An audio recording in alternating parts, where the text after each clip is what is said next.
আরে ভাই কি হয়েছে? আরে ব্রো, আমরা আসছি শহর থেকে। এখানে আসার পর আমাদের সাথে একটি কাণ্ড করতে গেল। কি কাণ্ড হইলো? ব্রো শোনুন তো হবে। আমার ছোট ভাই একজনের বড়ের কাছে ঢিল মারার পর আমার কাছে বড়ই বারে গাড়া।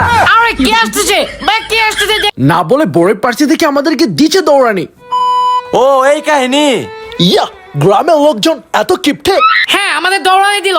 আমরা গ্রামের মানুষ কিপটা দাঁড়া। চলো এদের মজা দেখাই। হ্যাঁ বুঝতে পারছি। কেরা কইছে গ্রামের মানুষ কিপটা? চলে নাঙ্গর দোকানে যাই চা খাও মনি। ওকে, let's go. Yeah, let's go. এই তো আঙ্গর চার দোকানে আয় পড়ছি। এই লালন, এই শহরের বাবু করে স্পেশাল চা দে তো। ও বুঝতে পারছি স্পেশাল চা দেয়া মানেই তো মরিচের গুঁড়া দেয়া। আজকে শহরে বাবুকে এই চা খাওয়াইয়া 12টা বাজাইয়া দিম। বিপ্লব, অবশেষে আমরা ভালো মানুষ পেলাম। ইয়া ব্রাদার। এনেন শহরে বাবু চা। Thank you. খা মজা বুঝবি। শহরের বাবু চাটা খালি খা। আজকে মজা বুঝবে। আজকে শহরের বাবু উচিত শিক্ষা পাবে।